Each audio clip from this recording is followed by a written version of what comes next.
주님이 원하시는 진정한 교회란 이런 제목으로 은혜를 나누겠습니다. 진정한 신자라면, 즉 참된 신자라면 교회를 떠나서는 제대로 신앙생활을 할 수가 없습니다. 그러기에 진정한 신자, 즉 참된 신자라면 교회에 대해서 관심을 갖게 되어 있어요. 그러니까 자신이 여러분 신자라고 하면서도 교회에 별로 관심이 없다, 그건 참된 신자가 아닐 수도 있음을 우리는 알아야만 하는 것이죠. 관심 자체가 여러분 간단 말이에요. 그러다 보니 나름대로 교회에 대해서 정의를 내릴 거예요. 야, 진정한 교회는 뭐냐? 참된 교회는 뭐냐? 어떤 게 진짜 교회냐? 나름대로 다 자신이 정의를 내릴 것입니다. 따라서 이 기도에 나오신 여러분들도 나름대로 진정한 교회란, 참된 교회란 어떤 교회다라고 생각을 가지고 계실 거예요. 여기에 지금 많은 분들이 나와 계시는데, 이 많은 분들에게 제가 한 분 한 분 붙잡고 집사님이 생각하시는, 권사님이 생각하시는 교회가 무엇입니까? 어떤 교회가 바로 참된 교회입니까? 라고 물어보면요, 아마 답이 다 다를 거예요. 어떤 분들은 참된 교회란 찬양이 살아있어야 된다. 목사님 찬양이 있어야 해요. 찬양이 중요합니다. 또 어떤 분들은요, 다음 세대 양육, 교육, 커리큘럼이 중요합니다. 이 다음 세대가 한국교회 미래이기 때문에 다음 세대가 굉장히 중요합니다. 또 어떤 분들은 예배 분위기가 중요하고, 또 선교가 중요하고, 전도가 중요하고, 또 이렇게 어떤 분들은 주차장이 정말 있어야 되겠죠. 주차장도 필요한 것 같습니다. 이렇게 다양한 이야기를 하실 거예요. 따라서 이 기도회에 나오신 여러분들도 나름대로 진정한 교회란 무엇이냐, 참된 교회가 무엇이냐, 자칭 나름대로 다 생각과 또 마음을 가지고 있다라고 볼 수 있겠죠. 그러게 당시 여러 문제가 많았던 고린도 교회를 바라보면서 이 시간은 바울이 권면한 오늘의 말씀을 통해서 주님이 원하시는 진정한 교회는 과연 어떤 교회인지 한번 살펴보려고 해요. 그러니까 여러분, 내 생각을 가지고 있지만 참된 교회가 무엇이고 진정한 교회가 무엇인지 내 생각을 가지고 있지만, 내 생각이 아니라 오늘 말씀에 나와 있는 이 고린도전서 12장에 나와 있는 이 말씀을 통해서 하나님이 정말 원하시는 참된 교회, 즉 진정한 교회는 과연 무엇인지 한번 살펴보려고 합니다. 우리 주님은 십자가에 달려 죽은 그 핏값으로 이 세상에 교회를 세우셔 주셨는데요, 즉 교회란 무엇이냐? 주님께서 피로 사신 것입니다. 주님께서 피로 사셨다. 그러기에 교회는 주님의 피의 희생을 통해서 세워졌어요. 피는 곧 생명을 뜻하기에 자신의 생명을 쏟아 부어서 이 땅에 교회를 세우신 것이죠. 그러기에 주님의 입장에서는 가장 영광스러운 것입니다. 여러분, 교회는 가장 주님의 입장에서는 영광스러운 거예요.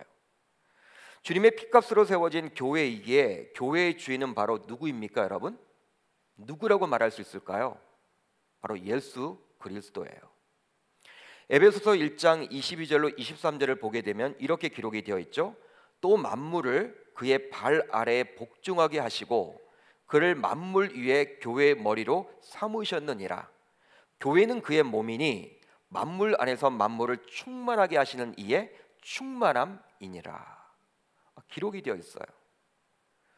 바울은 교회와 그리스도와의 관계에 대해서 명확하게 말씀을 해주고 있는데, 교회의 머리는 바로 누구입니까? 그리스도라는 거예요. 따라서 그리스도의 몸은 교회라고 사도 바울은 정확하게 에베소 교회에 이야기를 해주고 있어요. 따라서 교회는 그리스도와 뗄래야 뗄 수 없는 관계죠. 뗄래야 뗄 수 없는 관계입니다. 이런 교회가 요새 어떻습니까?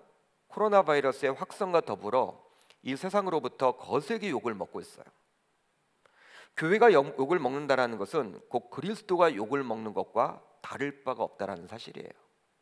그렇다면 이런 상황 속에서 주님의 핏값으로 하나님의 자녀가 되었으며 구원을 받은 저와 여러분들은 어떻게 대처를 해 나가야 할까요? 여러분, 이런 상황 가운데 우리는 어떻게 대처를 하면 좋을까요? 그냥 우리들도 세상 불신자들과 똑같이 교회를 욕하는 대열에 동참해야만 할까요? 여러분들은 어떻게 생각을 하십니까? 세상에 나가보면요, 교회 막 욕을 하잖아요. 내가 안 믿는 척 하면서 나도 여러분 거기에 동참을 해야만 하는 것일까요? 그것도 아니면 신자라는 것을 잠시 숨기며 잠시 신앙생활도 멈춰야만 하는 것인가요? 그들의 요구대로. 실제로 주님 스스로의 핏값으로 세우실 정도로 관심이 있으신 교회이지만 이 땅에 존재하는 교회는 불완전합니다. 여러분, 지상교회는 불완전해요. 그러다 보니 교회가 세상의 빛과 소금 역할을 감당하지 못하고 형편없이 질책을 당하고 있는 상황이죠. 즉, 교회의 구성원인 성도들이 하나님의 자녀로 의롭다 칭함을 받았지만 아직까지 성화의 단계까지 도달하지 못하기 때문이에요. 저와 여러분들이 교회잖아요. 교회지만 구원은 받았어요. 그리고 하나님께서 의롭다 칭함을 받았지만 아직까지 성화의 단계까지 나아가지 못했기 때문에 우리는 여전히 죄를 짓는단 말이죠. 그리스도의 뜻대로 살아가지 못한단 말이죠. 이러한 것들이 세상 사람들에게 비춰지기에 여러분 욕을 먹는 거예요, 교회가. 그래서일까요? 교회 역사를 보게 되면요, 주님의 마음인 하나됨과는 다소 거리가 있음을 보게 됩니다. 여러분, 교회는요 하나 되어야 하는데 하나 되지 못하는 것들이 굉장히 많아요. 전 요즘에 이렇게 코로나 바이러스 확산되면서 언론을 통해서 사람들이 이렇게 교회 욕을 막 하잖아요. 특별히 불신자들뿐만 아니라 좀 교회를 다니는 분들조차도 여러분 교회 욕을 하시는 분들이 굉장히 많거든요. 근데 여러분, 이 코로나 때문에 그럴까요, 과연? 코로나 때문에 여러분 그랬다라고 저는 생각되어지지 않고, 한국교회가 여러분 지난 수십 년 동안 이렇게 부흥을 하면서 여러 부작용들이 많이 생겨났죠. 특별히 지난 10년 사이에 여러분 큰 교회, 대형 교회, 중형 교회 중심으로 각종 여러분 분열이 있어 왔어요. 여러분, 교회는 하나가 되어야 하는데 분열이 여러분 세상 사람들에게 비춰졌습니다. 여러분, 이런 분열된 모습이 세상 사람들이 보기에는요 좋지 않게 보였던 거예요. 주도권 다툼처럼 보였던 거예요. 돈 때문에 싸우는 것처럼 보였단 말이죠. 한마디로 교회 내 갈등이 세상 사람들이 그렇게 좋지 않게 여기다 보니까 이런 코로나 상황 가운데 또 일부 교회들이 이렇게 문제가 생기면서 여러분 이렇게 좀 확산이 되어지자 그간 그러한 모든 것들이 확 터지는 것 아닌가, 저는 그런 생각을 해봤어요.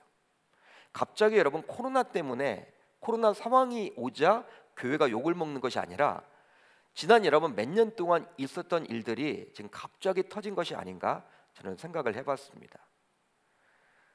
여러분, 이 교회 하나됨 다소 거리가 멀어지고 있죠. 근데 요즘 들어서 그 강도가 심해진 것 같아요. 특별히 예전에는 교회 혹은 교단의 분열이 교리적인 문제, 즉 진리의 문제 때문이었다면 요즘 교회 혹은 교단의 분열은 지극히 인간적인 욕심 혹은 정치적인 야망 때문에 벌어진 것이 대부분입니다. 즉, 분열하는 교회를 자세히 들여다보면요, 결국 그 이변에는 무엇이 있냐면 돈이 있어요. 돈이 있고 주도권 다툼의 문제가 대부분입니다. 주도권 다툼. 성경이 말하는 순수한 복음을 지키고자 노력하다가 분열되는 것은 진리의 문제이기 때문에 어쩔 수 없는 부분이라고 여길 수 있지만, 지극히 인간적인 욕심과 야망 때문에 일어난 분열 혹은 다툼은 우리 주님이 결코 기뻐하지 않는 거예요. 즉, 성경에서 한참 벗어난 중세 로마 카톨릭 신앙에 대해 마르틴 루터가 일으킨 종교 개혁은 진리를 고수하고자 했던 부분이기 때문에 오히려 주님의 칭찬을 받을 수 있는 면이 있겠지만, 한국교회 다수의 교회 혹은 교단의 다툼과 분열은 명분이 없습니다. 여러분, 솔직히 요즘에 여러분 이렇게 다투는 부분들을 보게 되면요, 명분이 없는 경우들이 많아요. 종교 개혁과는 다르죠. 다 여러분 교회 개혁을 이야기하는데 이 마르틴 루터가 종교 개혁을 했지 않습니까? 그때와는 다르다는 거예요. 왜냐하면 요즘에 이렇게 벌어지는 이 다툼과 분열은 구성원들의 사심이 들어가 있기 때문이죠. 우리는 계명교회라는 비교적 건강한 교회에서 신앙생활을 하고 있기에 교회 분열과 다툼을 잘 알지는 못해요. 그러나 아마도 이 자리에서 예배하는 분들 가운데서도 다른 교회에서 분열과 다툼을 겪었던 것으로 인해 계명교회에서 신앙생활을 새롭게 시작하신 분들도 계시리라 저는 믿어요. 저도 이전 교회에서 교회 분열과 다툼을 뼈저리게 경험했습니다. 저는 뼈저리게 경험한 목사예요. 좋은 예배당을 놔두고도 서로 들어가지 못하도록 했기 때문에 주일 예배를 길거리에서 드려야만 했습니다. 예배당 여러분 얼마나 아름다워요. 근데 그 예배당을 서로 못 들어가게 했기 때문에 양측이 갈려서 길거리에서 예배를 하더라고요. 이에는 이, 눈에는 눈의 논리로 양편으로 나뉘어서 서로 악착같이 싸웠습니다. 물리적인 싸움도 수없이 목격했어요. 심지어는 서로 세상의 법정에 고소, 고발하는 단계까지 가더라고요. 끝이 보이지 않았습니다. 당시 교회가 종교 부지에 있었는데 매 주일마다 이런 싸움이 일어나다 보니 옆에 있었던 절과 성당에 다니는 사람들이 지나가면서 막 손가락질을 해요. 여러분, 종교 부지다 보니까요, 절이 있고 또 성당이 있고 교회가 있었습니다. 근데 그 중간에 교회가 있었는데, 여러분, 절에 오는 사람들이 있잖아요. 주일날 그 사람들이 여러분 구경해요. 교회 다투는 그 모습을. 또 성당 여러분 미사를 드리러 오는 사람들이 구경한단 말이에요. 그리고 손가락질을 막 해요. 여러분, 저는 매주일마다 이런 싸움이 일어나니 옆에 있었던 절과 성당에 다른 사람들이 지나가면서 손가락질을 당하는 그런 수치까지도 저는 맛봤어요. 에베소서 5장 27절을 보게 되면 자기 앞에 영광스러운 교회로 세우사 티나 주름 잡힌 것이나 이런 것들이 없이 거룩하고 흠이 없게 하려 하심이라. 분명히 이런 말씀이 나와 있지 않습니까? 그러니까 우리 주님은 교회를 영광스럽게 세웠다라고 나오는데, 제가 그곳에서 경험한, 목격한 교회는 더 이상 영광스럽지가 않더라고요. 영광스러운 모습은 보이지 않았습니다. 세상 사람들에게 손가락질을 당하는 교회였기 때문이죠. 그런데 놀랍게도 서로 상대방을 향해서 결코 내뱉지 말아야 할 욕을 해대면서도 자칭 교회 개혁 때문에 그리했다. 자신들은 교회를 사랑한다. 누구보다도 교회를 너무나도 사랑하기 때문에 지금 이렇게 하는 것이다. 교회는 개혁되어야 한다. 여러분, 이런 말들을 막 하더라고요. 지금 생각해봐도 그렇지만 교회의 주인이 바로 우리 주님이시니 얼마나 마음이 아팠을까? 얼마나 마음이 아팠을까? 전 그런 생각을 떠올려 봐요. 주는 그리스도시요 살아계신 하나님의 아들입니다 라고 주장했던 자들끼리 패가 갈려서 싸우니 말이죠. 여기에 부모님들 많이들 와 계시는데요, 여러분들이 다 부모님이시잖아요. 자녀들이 어떻게 할 때 가장 마음이 아프십니까? 부모로서 여러분 어떻게 할 때 가장 마음이 아프세요? 여러분들 앞에서 서로 다툴 때겠죠. 서로 싸울 때겠죠. 형제지간에, 자매지간에, 남매지간에 여러분 멱살을 잡고 서로 싸울 때 부모로서 여러분 누구 편을 들어야 하는 거예요? 여러분 얼마나 마음이 아픕니까? 삶이 팍팍하고 가난해도 자녀들이 오순도순 우애 있게 잘 지낸다면 부모로서 얼마나 기쁠까요? 이런 자녀들을 보면서 삶을 살면서 겪었던 스트레스 등이 모두 떠날 텐데, 마찬가지로 예수 그리스도의 십자가의 죽음과 그 부활을 믿으며 하나님의 자녀가 되죠. 그런데 이런 자녀가 서로 패가 나뉘어서 기도하며 싸운다면 하나님의 입장에서도 정말 속상하지 않겠습니까? 마치 우리의 자녀가 싸울 때 내 마음이 아프듯이 말이죠. 그러기에 교회의 다툼과 분쟁은 없어야만 합니다. 없어야만 하는 거예요. 개혁해야 한다는 것 때문에 분쟁이 일어나고 다툼이 일어나면 주변 지역 불신자들의 전도길이 막히게 되는 것이고, 믿음이 연약한 분들은 심지어 교회를 떠나게 되기 때문이에요. 제가 여러분 가장 마음이 아픈 건 무엇이냐면요, 교회를 안 다니는 분들이 많이 생겼다라는 거예요. 교회를 안 다녀요. 그러니까 다른 교회라고 가서 여러분 열심히 섬기시면 좋은데, 여러분 교회를 안 다니시는 분들이 생겨났어요. 심지어는요, 제가 세웠던 목자 한 분은요 캐톨릭을 갔어. 성당에 다니시더라고요. 와, 여러분 그런 것들을 볼 때 얼마나 마음이 아픈지, 목회자의 그런 한 사람으로서 얼마나 마음이 아픈지 참 여러분 뭐라 말할 수 없는 그 마음, 혹시 여러분들은 아실지 모르겠어요. 한마디로 여러분 더 큰 것을 잃게 되기 때문에 교회는 결코 다퉈서는, 분열이 되어서는 아니 되는 거예요. 예, 물론 잘못된 것은 바로 잡아야 하겠죠. 바로 잡아야 합니다. 그렇지만 개혁한다는 것 때문에 교회의 사명까지도 하지 못하게 된다면 이것은 더 이상 개혁이 아닌 거예요. 제가 몸담고 있었던 교회도 분쟁 전에는 매주 작년만 7,000명 이상 모여서 예배했던 교회였습니다. 불과 수년 동안의 분쟁을 겪으면서 이제 여러분 몇 명 모이지 않았어요. 수백 명도 모이지 않아요. 정말 여러분 교회 사이즈가 작아졌어요. 그 많던 사람들이 여러분 다 다른 교회도 갔지만 교회를 떠났다라는 사실이에요. 많은 분들이 교회를 떠났어요. 불과 수년 동안의 분쟁을 겪으면서 여러분 개혁을 주장하면서 시작된 분쟁이었지만 지금으로 보아서는 개혁의 부작용이 너무 큼을 알 수가 있는 것이죠. 소위 주변의 영향력은 완전히 여러분 사라졌습니다. 누구나 자랑스러워했던 교회가 이제 사람들에게 다닌다고 말하기 부끄러운 교회가 된 것이죠. 따라서 저는 이 교회야말로 하나 되어야 된다고 생각을 합니다. 이 하나됨은 바로 우리 주님이 꿈꾸는 마음이기 때문이죠. 이것을 믿을 수 있기를 바랍니다. 오늘은 이 고린도전서 12장의 말씀을 토대로 자신의 교회에 대한 우리 주님의 마음을 한번 알아보도록 하겠습니다. 오늘 본문은 성령의 은사의 다양성과 통일성을 몸과 지체의 비유로 설명해주고 있죠. 여러분 겉모습을 보게 되면요, 성령의 은사와 다양성과 통일성에 관련된 이야기예요. 근데 오늘 보면 앞절을 보면요, 성도들이 받은 은사의 종류는 다양하지만 그것들은 모두 한 성령 안에서 받았다는 점에서 통일성이 있음을 저와 여러분들에게 말해주고 있어요. 이것에 이어서 오늘 본문이 기록되고 있죠. 여러분 앞뒤 문맥을 그래서 보게 되면 통일성과 다양성에 대해서 오늘 본문은 강조할 것임을 예상할 수가 있는 것입니다. 그런데 어찌 성령의 은사의 다양성과 통일성만을 이야기한다고 할 수 있을까요? 여러분 오늘 본문 27절을 보면 어떻게 나와 있습니까? 우리 한번 같이 읽어봅니다. 시작. 너희는 그리스도의 몸이요 지체의 각 부분이라. 아멘. 여기에 나와 있는 너희는 누구를 이야기할까요? 너희는 누구를 이야기할까요? 여러분 문자적으로 보게 되면 12장 1절에 나오는 형제들아라는 단어이죠. 형제들아라는 단어입니다. 여러분 원어를 보게 되면 형제와 자매들아 그런 뜻이에요. 형제와 자매들아 그런 뜻입니다. 따라서 고린도 교회 성도들을 뜻하는 거예요. 고린도 교회 성도들. 그렇다면 성경은 보편성을 가지고 있기 때문에 2020년들을 살고 있는 저와 여러분들을 포함한 온 성도들을 말한다라고 볼 수 있겠죠.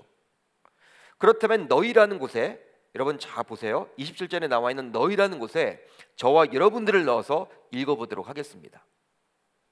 저와 여러분들은 그리스도의 몸이요 지체 각 부분이라. 저와 여러분들은, 그러니까 우리 계명교회 성도님들은 그리스도의 몸이요 지체의 각 부분이라. 아멘.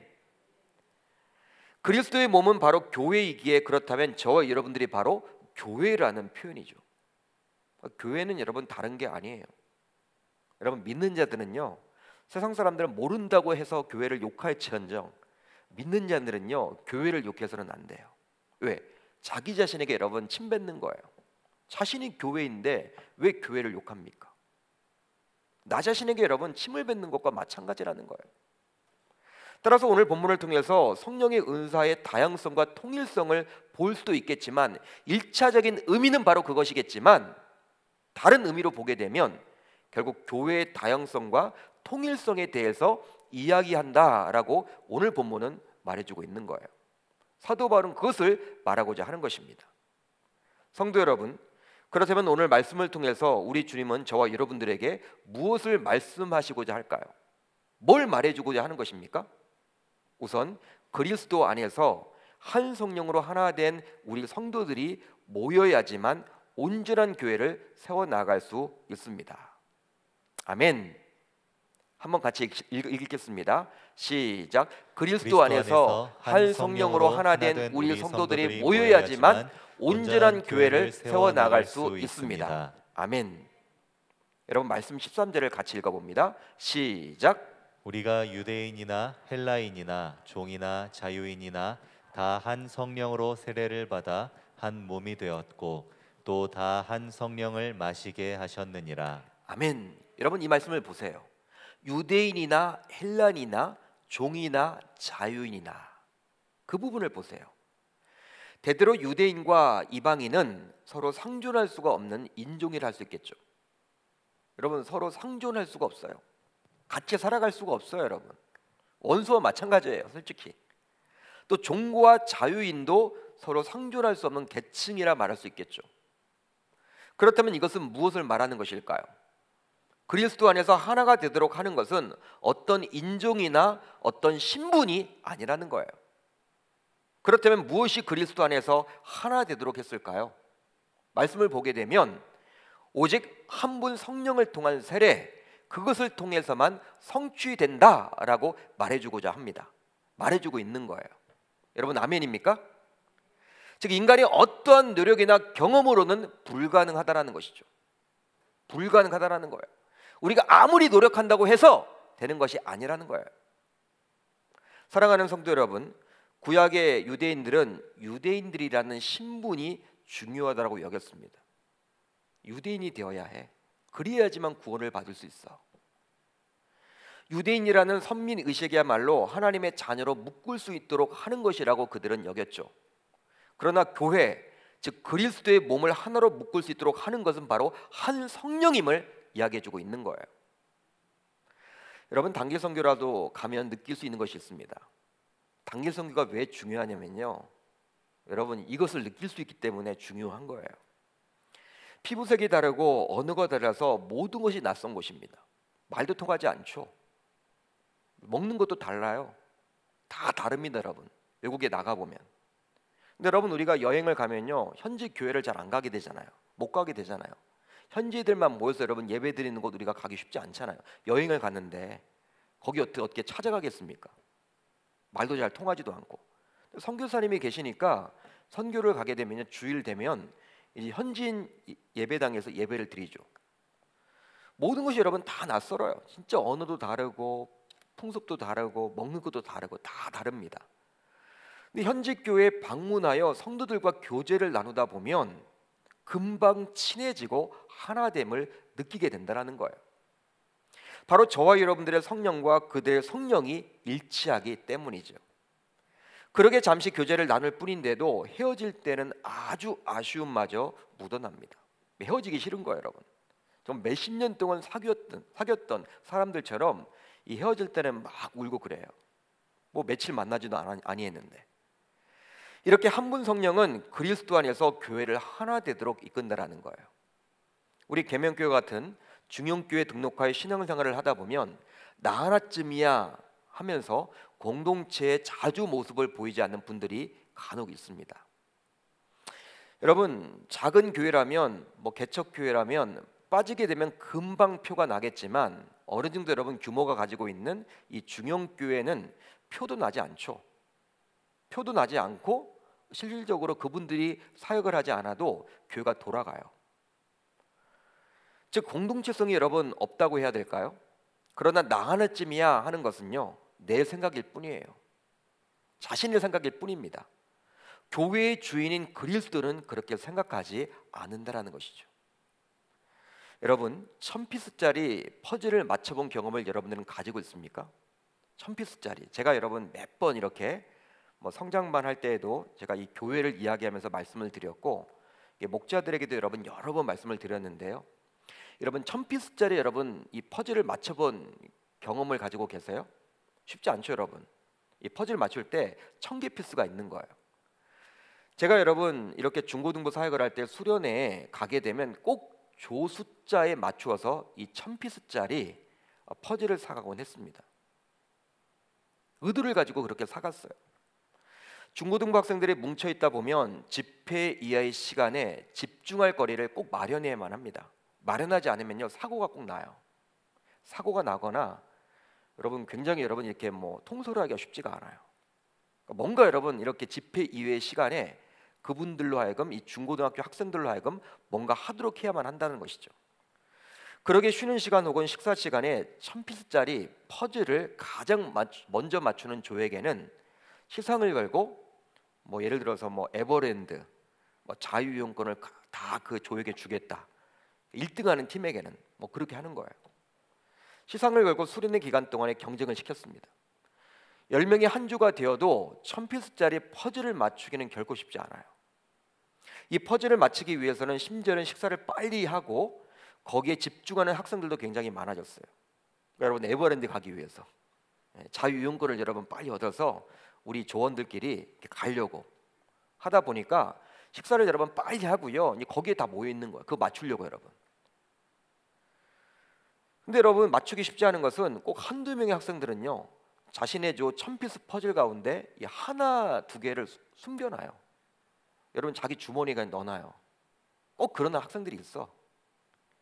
자신이 마지막을 장식하려고 여러분 그렇게 하는 거예요.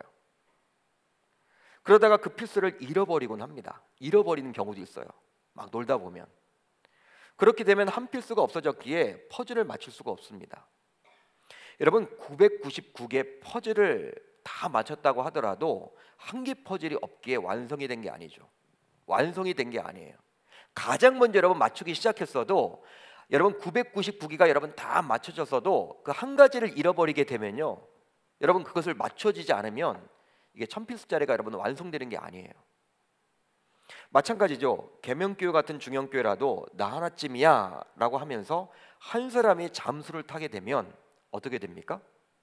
한 사람이 여러분은 굉장히 이 교회 공동체에 대해서 소홀히 여기며 그냥 여러분 교회를 관심도 없게 여기면 어떻게 될까요? 주님이 인정하는 온전한 교회를 이룰 수가 없게 되는 거예요. 그 잠수 탄 사람까지 있어야 주님이 원하는 진정한 교회가 되기 때문이죠. 성도 여러분, 고린도전서 12장 18절을 보면 이렇게 나와 있습니다. 그러나 이제 하나님이 그 원하시는 대로 지체를 각각 몸에 두셨으니 라고 기록되어 있어요. 바로 교회의 구성원들을 세워둔 것은 바로 하나님임을 알 수 있는 것이죠. 하나님이에요. 저는 여러분 새가족들이 이렇게 오게 되면요 굉장히 귀하다고 봐요. 굉장히 귀한 거예요. 물론 그분들이 여러분 교회를 선택했다고 볼 수 있겠지만 여러분 광명만 하더라도요 거의 여러분들 수백 개의 교회가 있습니다. 수백 개. 여러분 요즘에 교회가 없어서 교회를 못 나오는 시대가 아니잖아요. 근데 이분들이 여러분 이 교회 저 교회 다녀보고 나서 우리 교회 여러분 왔다라는 것은요 새가족으로 여러분 자신이 스스로 등록했다라고 하는 것은요 여러분 굉장한 거죠. 굉장한 거예요. 하나님이 보내주셨다니까요. 내가 등록한 게 아니라 하나님이 그분이 우리 교회에 필요해서 이 1000피스짜리 여러분 피스를 맞추기 위해서 하나의 퍼즐이 굉장히 중요했듯이 그분이 여러분 이 교회에 정착하고 잘 다녀야지만 이게 온전한 교회가 되기 때문에 하나님이 그렇게 새가족을 저는 보내줬다라고 생각을 하기 때문에 여러분 이렇게 매주 오게 되는 그 새가족들이 얼마나 귀하게 여겨지는지 몰라요. 바로 교회의 구성원들을 세워둔 것이 바로 하나님이기 때문에 그렇습니다. 예, 이 자리에 나온 여러분들 한 분 한 분이 자신의 위치에 있어야지만 우리 주님이 기뻐하시는 온전한 교회 모습을 갖추게 되리라 저는 믿습니다. 따라서 오늘 말씀을 들은 이후로 많은 사람들이 있으니 뭐 나 하나쯤이야. 물론 여러분 이 금요성령 집회에 나오신 분들 해당이 안 되죠. 열심히 하는 분들이 이곳에 나오죠. 또 영상을 듣는 분들도 마찬가지일 거예요. 그렇지만 분명한 것은 나 하나쯤이 하면서 자신이 있을 자리에 계시지 않는 누를 범하지 않았으면 좋겠습니다. 그렇게 함으로 주님이 원하시는 온전한 교회가 되는 저와 여러분들이 다 되시기를 우리 주님의 이름으로 축복합니다. 그러니까 우리가 있어야지만 계명교회가 온전해진다는 거예요. 여러분 잠수 타지 마세요. 잠수 타지 마세요. 여러분들이 필요하기 때문에 하나님이 이 교회에 보내주셨다는 사실이에요. 여러분 그것을 꼭 기억하시고 여러분 내가 교회를 위해서 뭘 할 수 있을까? 그걸 떠올려보세요. 연배가 높으신 분들은요 기도하시면 됩니다. 여러분 연배가 젊으신 분들은요 뭔가라도 여러분 교회를 위해서 하려고 몸부림을 쳐보세요. 하나님이 여러분 하실 일들을 주실 거예요. 여러분 그러기 때문에 여러분 이렇게 우리 교회 사이즈 뭐 이 정도 되면요 뭐 나 없어도 되겠지 이런 생각을 갖는 순간 그건 내 생각일 뿐이고 하나님은 그렇게 생각하지 않는다라는 사실을 저와 여러분들이 꼭 기억하셔서 저와 여러분들 모두 온전한 교회를 이룰 수 있도록 달려나아갈 수 있기를 주님의 이름으로 축복합니다. 다음으로 교회의 지체는 함께 울고 함께 웃는 공감을 가지고 있어야만 합니다. 한번 따라합니다. 교회의 지체는 함께 울고 함께 웃는 공감을 가지고 있어야만 합니다. 공감을 가지고 있어야 합니다. 아멘. 여러분 오늘 말씀 26절을 같이 봅니다. 26절 시작. 만일 한 지체가 고통을 받으면 모든 지체가 함께 고통을 받고 한 지체가 영광을 얻으면 모든 지체가 함께 즐거워하느니라. 아멘. 함께 울고 함께 웃는, 그걸 이야기하고 있는 것이죠. 우리 몸은 유기적인 지체들의 연합체예요.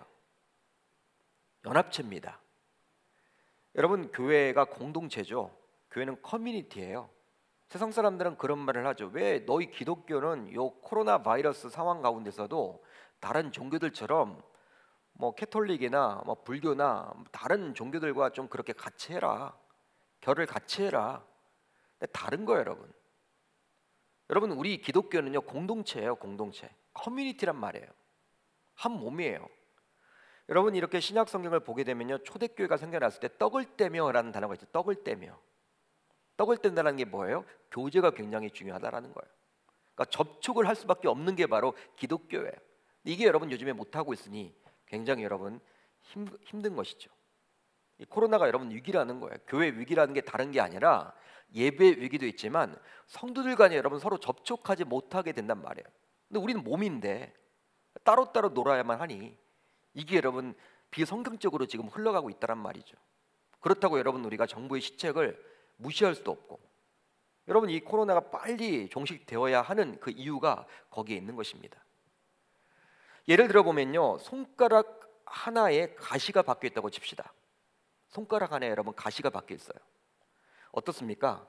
가시가 박힌 손가락 하나만 아픈 것이 아니라 온 몸이 아픈 것처럼 느낌이 오죠. 바로 한 지체가 불편하면 온 지체에 신경을 쓰이는 원리와 같은 거예요. 의사들 이야기를 들어봐도 몸 상태가 올라가고 좋아지는 것은요, 어느 한 곳이 좋아진다고 되는 것은 아니래요. 전반적으로 대부분의 기관들이 좋아져야지만 몸 상태가 좋아진다라고 의사들은 이야기를 합니다. 한 곳만 좋아진다고 해서요, 이게 좋아진 게 아니라는 것이죠. 바로 모든 기관들이 연결되어 있기 때문에 그래요. 사랑하는 성도 여러분, 각 지체는 하나님의 자녀들입니다. 하나님의 자녀들이에요. 이런 자녀들이 모여서 교회가 이루어지는 것인데요, 이런 자녀들은 서로 공감해야만 합니다. 마치 한 부모 밑에서 여러 자녀가 있더라도 그 자녀 하나가 아픔, 즉 암에 걸리는 것 같은 고통을 겪었을 때 여러 형제, 자매, 남매가 모두 공감하면서 그 아픔을 자신의 아픔으로 여기는 것과 마찬가지라는 거예요. 여러분, 내 형제가 정말 암 지금 투병 중이다. 신경이 쓰입니까? 안 쓰입니까? 매일 기도하게 되죠, 솔직히. 예? 어떤 불치병에 여러분 걸려 있다. 진짜 여러분, 내 형제가, 내 남매가, 내 자매가, 내 동생이 여러분 그렇다, 형님이 그렇다. 여러분 신경이 많이 쓸 수밖에 없거든요. 또 한 가지 예를 들면, 홍기를 놓쳐 늦은 나이까지 결혼하지 못하던 자녀 하나가 아름다운 가정을 이루게 되면 형제, 자매, 남매가 마치 자신의 일과 같이 축하하며 기뻐할 수 있듯이 해야 한다는 거예요. 그러니까 함께 울을 수 있어야 하고 함께 웃을 수 있어야 하는 것이죠. 성도 여러분, 지체가 잘 되는 것을 다른 지체들이 시기한다면 어떻게 될까요? 결코 올바른 모습이 아니겠죠. 유기적인 공동체의 모습이 아닌 것입니다. 유기적인 공동체라면 내가 노력하지 않아도 지체와 공감하게 되어 있어요. 함께 울어주고 함께 웃어줄 수 있는 공감력, 이 공감력은 내가 노력한다고 되질 않습니다. 여러분, 내 노력으로 되는 게 아니에요. 바로 우리 주님이 주셔야만 하는 것이죠. 그렇다면 이 함께하는 공감력은 왜 중요할까요? 여러분, 왜 중요한 것입니까? 바로 이런 공감력을 갖추어야 교회 안에서 분열이나 분리가 사라지는 진정한 하나됨을 맛볼 수 있기 때문이죠. 여러분, 교회가 이렇게 분열되는 교회들을 보게 되면요, 여러분 교회가 이제 어느 정도 커지면서 이게 서로 여러분 공감하는 능력이 사라진단 말이에요. 공감하는 능력이. 보통 부부관계도 마찬가지 아닌가요? 깨진 부부들을 보게 되면 정서적인 연합이 이루어지지 않아요. 정서적인 연합이 잘 이루어지지 않습니다. 남편과 아내가 서로 공감을 잘 하지 않아요. 남편의 아픔이 자신의 아픔으로 와닿질 않게 됩니다. 또 아내의 기쁨이 자신의 기쁨으로 와닿질 않게 돼요. 이런 정서적인 틈이 곧 분열과 분리를 이끌게 되는 것이죠. 쌓이다 보면 그게 되는 거예요. 가정의 기본인 부부관계도 그렇듯이 영적 공동체인 교회도 마찬가지입니다. 교회 구성원들 모두 정서적인 공감이 없으면 분명히 하나 되지 못하고 결국 분열이 싹트기 시작하는 거예요. 따라서 저와 여러분들 모두 함께 울고 함께 웃을 수 있는 공감력을 갖춤으로 진정한 하나됨을 경험할 수 있기를 우리 주님의 이름으로 축복합니다. 무엇보다도 계명교회 전체로 보게 되면 많은 성도들이 있어요. 여러분, 너무나 많은 성도들이 있기 때문에 이게 여러분 잘 와닿지 않죠? 따라서 사랑방이 곧 교회인데요, 내가 그 사랑방 구성원들이라면 하나 될 수 있도록 힘쓰기를 바라며 함께 울고 함께 웃을 수 있는 영적 공감력을 갖춰 나가야 하는 것이죠. 그러니까 여러분, 교회라고 하면요 너무나 크기 때문에 누군가는 할 거야, 누군가는 챙길 거야. 목사님들도 계시고 장로님들도 계시고 우리 교회는 권사님들도 많이 계시고 뭐 집사님들도 이렇게 많으니까 누군가는 챙기겠지, 이런 말을 하기 쉬워요. 여러분, 그런데 좁혀보면요 사랑방 안에, 내 사랑방이 바로 교회 아닙니까? 이 코로나 상황 가운데 내 사랑방 식구 가운데 혹시 아파하는 분들이 있나? 여러분, 굉장히 뭐 경제적인 위기를 당해서 위축된 가정들이 있는가? 여러분, 만나질 못하니까 여러분 잘 알 수가 없잖아요. 그렇기 때문에 사랑 목재가 여러분 아니더라도 카톡방이 연결되어 있으면요 누군가 나서서 여러분 그 일을 해주셔야 하는 거예요. 적극적으로 여쭤보기도 하고. 그래서 여러분, 아픈 가정들이 있다면 그 아픔이 나의 아픔이 되어야 하는 것이고요, 또 기뻐할 일이 있다면 그 기쁨이 나의 기쁨처럼 축하해 줄 수 있어야만 하는 것이죠. 예를 들어서 사랑방에 고3 자녀를 두는 사랑방원이 있다. 여러분, 어떻게 하실래요? 요즘에 여러분 고3들이 얼마나 힘들겠습니까? 재수하고 삼수한 학생들은요 학원이라도 열심히 다니잖아요. 근데 여러분 고3들은요 학교도 여러분 가서도 뭐 제대로 공부도 할 수 없고, 이 교과서 내용이나 여러분 잘 맞춰질지 여러분 그런 안타까운 사정 가운데 있지 않습니까? 고3 학생들이 여러분 얼마나 힘들겠어요.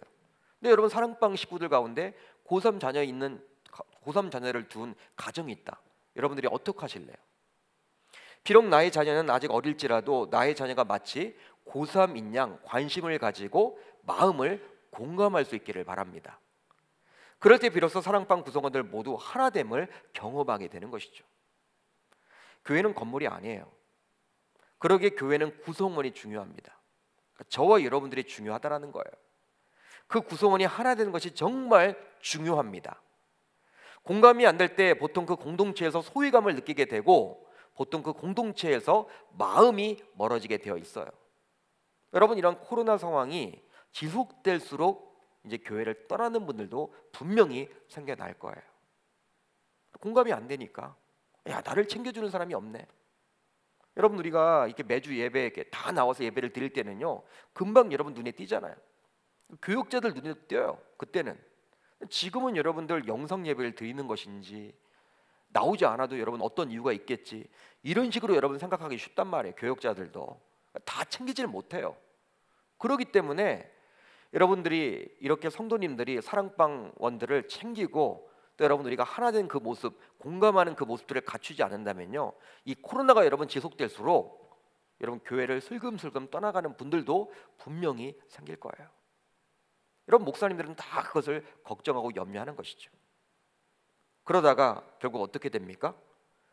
분열도 될 수 있는 확률도 높아질 수 있다는 거예요. 따라서 공감력을 갖추는 것은 정말 이 시대, 여러분 이런 상황 가운데 굉장히 중요함을 알 수 있는 것이죠. 이제 말씀을 정리하겠습니다. 오늘 우리는 본문의 말씀을 통해서 두 가지 영적 교훈을 얻게 되었어요. 우리 주님은 교회의 주인이기에 주인의 입장에서는 교회 구성원들이 다른 것보다 우선적으로 하나 되기를 원할 것입니다. 그러기 위해서 우리는 다음에 두 가지 말씀을 붙들어야 하는 것이죠. 무엇입니까?